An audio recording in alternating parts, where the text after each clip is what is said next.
Hey friends, how do you share a mystical experience? I've had one. It's not my first, but it's certainly the biggest, and it happened on the Joe Dispenza cruise, and no promotion, nothing like that. I just want to share it, and was trying to think of the best way to share it, and because it's so bursting out of me, typing it out and attaching it to a photo on Facebook didn't seem right. So you're getting a video. Mystical experiences. Look, I signed up to go on the Joe Dispenza cruise because I could. And I really wanted to, and I was really excited about it. Not because I'm a massive Joe Dispenza fan or groupie like there was a lot of on the ship. I think his work's great. I think he's a really smart man. I've done some of his meditations. They've been pretty wild. And it was around the Mediterranean, France, Spain. I love Spain. And I was going over to Europe to see my son. So my ex-husband was taking the kids away to Europe with his girlfriend, and they were going to London and Netherlands, and the kids were going to be away. So I'm like, why am I going to sit around Australia and do nothing? And I was planning to go to the Netherlands and see him and go to England, and then I saw that the cruise was on at the same time, and I've always thought, what a great thing, Joe Dispenza, 650 like-minded people, and a cruise. So the workshops were only a couple of hours a day, and to be honest, I expected nothing from them other than him repeating the information that he gives on YouTube and in podcasts and in his book.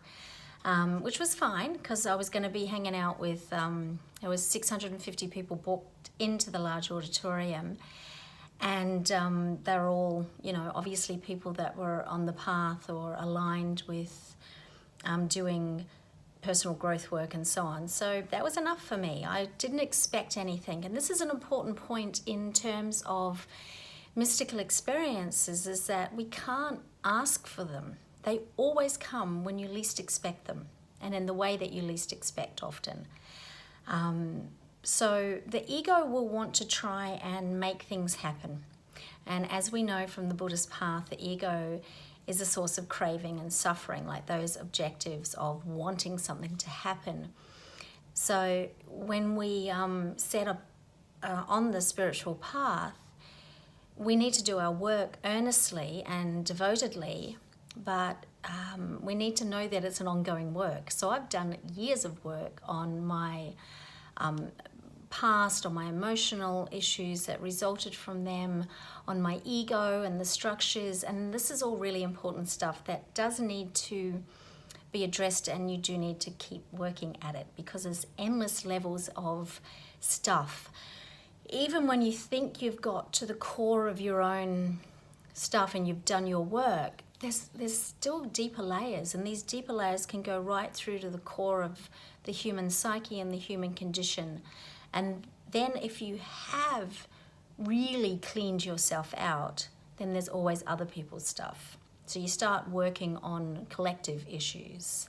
So there's no end, and there's always stuff, life's always going to put things in your way that's going to challenge you and is going to challenge your ego. And this is why after this experience, I've waited several days, and it's the feeling that I've got from it has not died down. Because usually what happens is, because I've got a bunch of kids, is that I'll come back and they'll challenge me in some way, and I'll go often right back to my original way of being frustrated or something. So this is why I've always said that, if you can be sitting on a mountaintop meditating in your monastery and think you've reached enlightenment, but go and hang out with your family for a while, and certainly a bunch of your own kids, and then tell me how enlightened you are. So yeah, the retreats or meditation things or amazing experiences I've had have often made me feel good and calm and wonderful, but then after a few challenges and being back in the grind of doing shopping and laundry and cooking and washing and picking up other people's stuff that can't be bothered picking up themselves, and Mexican standoff over whose night it is to help with the dishes, you get tested, and then you find out how spiritually evolved you actually are. And then there's the other category of, I just want to mention a little bit of spiritual bypassing, which is people who think they've got there without having done any work or had many challenges, or maybe they have had challenges and they've done work through them, and they think they're, they're enlightened, know the truth, are awake. And there's just degrees to everything. Taking ayahuasca and having a good acid trip or doing lots of meditations or something is just part of a process. And awakenings, or you get awoken and then you do often slip back to your original way of being, because it's an expansion and a contraction process. Everything comes in waves. And then there are varying degrees of spiritual awakenings and mystical experiences. So I think I've explained that when I was signing up for the cruise and going on the cruise, I was just after the experience of being around other like-minded people and traveling around and having a couple of hour workshops with Joe, because they were only really maybe 2 hours. Some days had no workshops at all because we were in port looking around, and some days had morning and night, and they were only usually about 2.5 hours.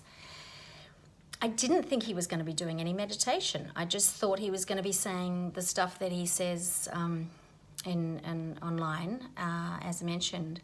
So when we started doing the meditations, I was like, yay, this is great. So I was surrendering into the meditation. You go into no mind, or the idea is to flex your consciousness out into the boundaries of space so that you become no one, no thing, no body, no time. So losing that identification with the subconscious mind, the body, allows time for the autonomic nervous system to reset and healing to happen. Now, I don't have any existing health condition that I needed to heal. Like I've said, I've done a huge amount of my emotional healing work, if not the majority of it. And I was just there for the experience. So I didn't have any agenda of what I wanted to happen. I was surrendering to the meditations, like letting go into the experience, trying to not let my mind, because I still have, we all have busy brain. That's what the ego does, it talks. So I still had some times when I was in the meditation, thoughts coming in, and started to think about what had happened at dinner the night before. Which was normally wonderful because I met the most amazing group of people. We just sort of, collected all together and had shared meals and meditations, and it was really wonderful. So what happened was that during one of the breaks for one of the sessions, there was an announcement by the captain that they weren't going to be stopping in Monte Carlo. Now, going back to the reason why I came to Europe for the holiday was to see my son. And I was planning on, it was a 10-day cruise, getting off on day 8 in Monte Carlo, going to Nice, sleeping the night, flying out to Amsterdam the next day. Because the ship then went to Florence and Rome, which I'd already been to. So I needed the time, like I only had 3 weeks overseas. So I had to cram as much as I could of it, and as much as I could into the whole trip as possible. So when the captain said that the ship wasn't stopping there, I had to cancel a hotel, I had to cancel flights, I had to try and rearrange everything with absolutely terrible ship internet. But I wasn't really bothered that much. I mean, the whole ship was upset. But, whatever happens, happens. You're not in control of some things that happen. So what Joe said was that, Dr Joe Dispenza said, is that the next day he scheduled an extra session. And it was in that session where I would have normally been off the ship, but I couldn't get off the ship. It was in the following day's session because we couldn't stop in the port because it was too rough. The seas were too rough and for the ship to moor and safely get people on shore. So it was a kaleidoscope meditation, so it was a little bit different. We would go into eyes closed into the space and surrender and open your heart, and then into eyes open, staring in this massive kaleidoscope projected image movie reel on the screens or on the screen. Very hypnotic, you know, very loud music. He does a sort of a weird robot voice when he's doing the meditation. But when I was staring into the kaleidoscope, it was sort of eyes closed, eyes open, eyes closed, eyes open, eyes closed again. I heard a voice, not my voice, not a schizophrenic voice. The voice that I hear sometimes, it's maybe my guides. It could have been the voice of the beings that assist him in the meditation. But it was basically saying you have to go through the portal. It's time for you to go through the portal, which I don't know what made sense, but I was staring into the middle of a kaleidoscope, so I was like staring harder, thinking, do I go through here? Is this the portal? And then it was the eyes closed time, and by this time I'm really like gone. My consciousness is very much in the space. And then with the eyes closed, I heard a voice saying or asking, and it's funny, I just looked at the time, it's 11:11 on my minutes at the top of my iPhone. Ta-da! Asking, are you ready to surrender your heart to the divine? And I'm hearing this, and then it kind of asked again in a different way. It was sort of like, are you ready to surrender your life to the divine? Heart, life, I mean, it meant purpose.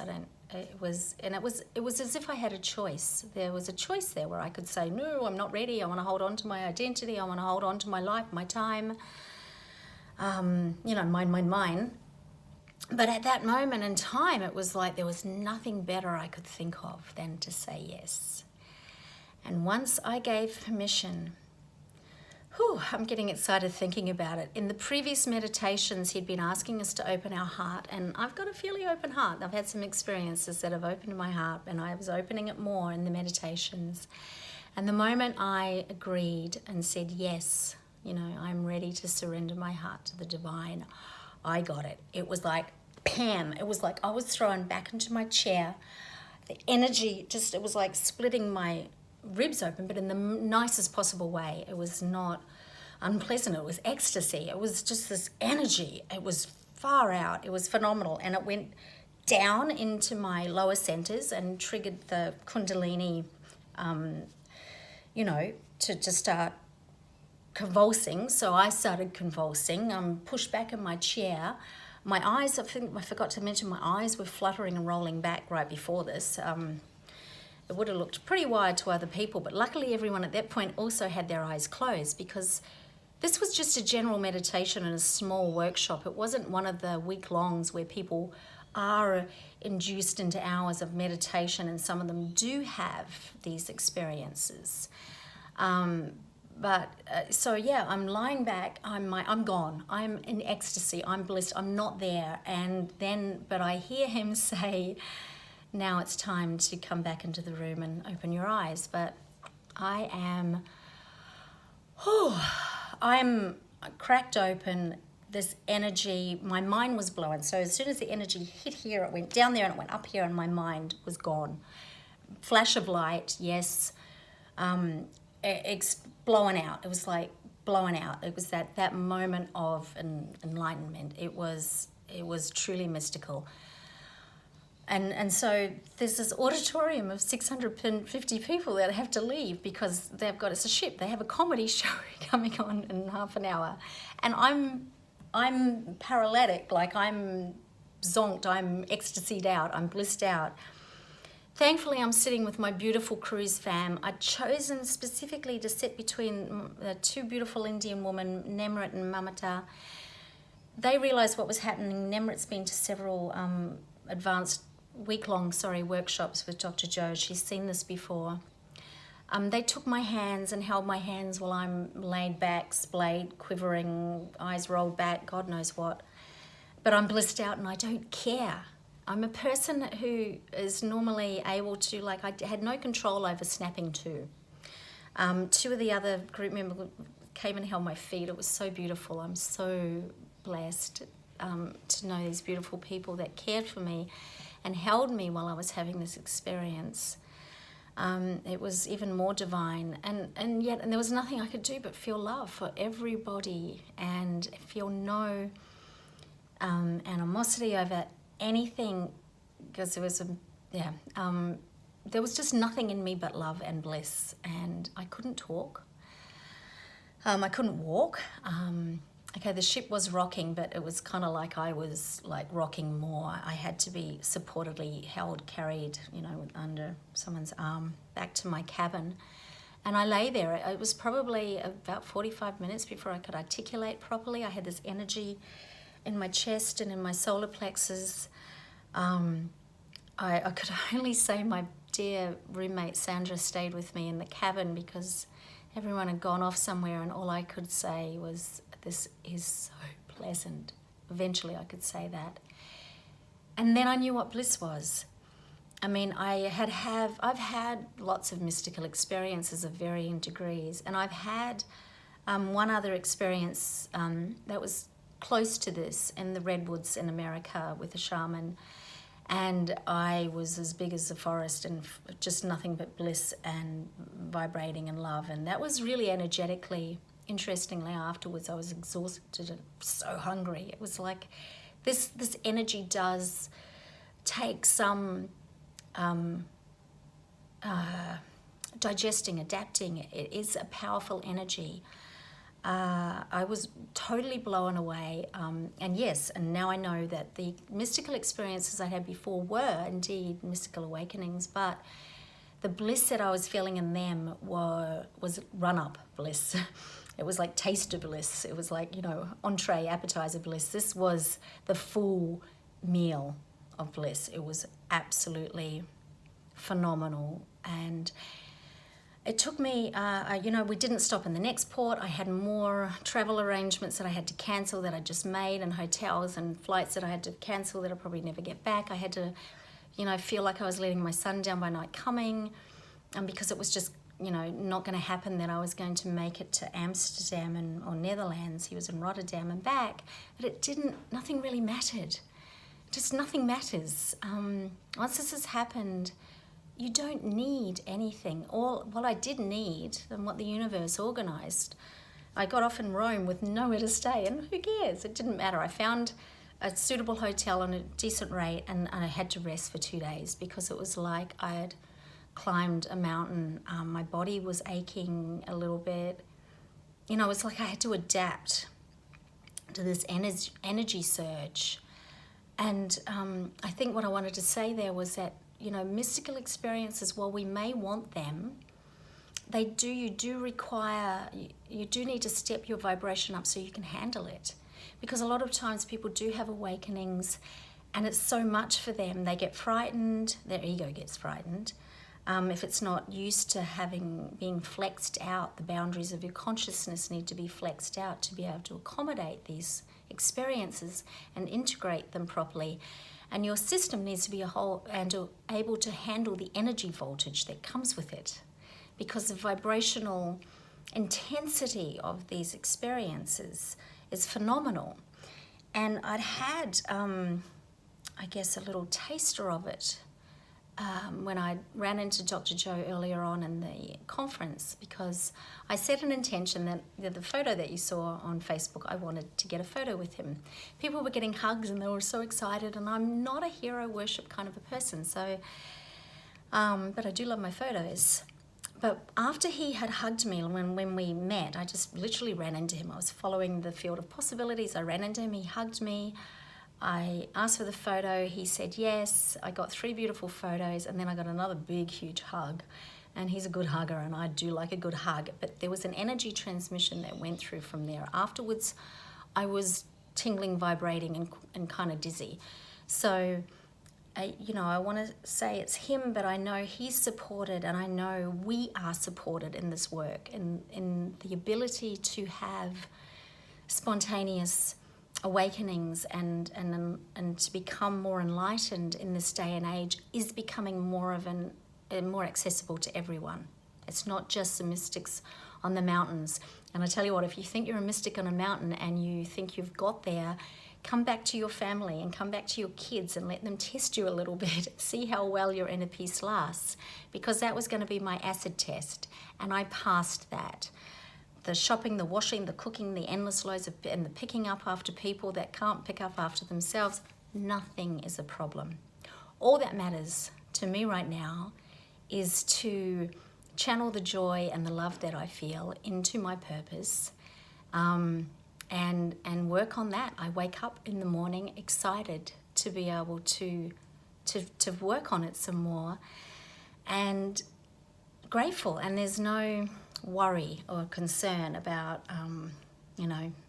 money or relationship or any of that stuff is just not a problem anymore. And I'm full. Yeah, and I don't know, I wanted to share that much with you. It's 20 minutes, that's long enough. Thank you for listening. Thank you for, just being on the other end there. And thank, the universe for everything. There's a lot to be grateful for. Okay, bye. Love you.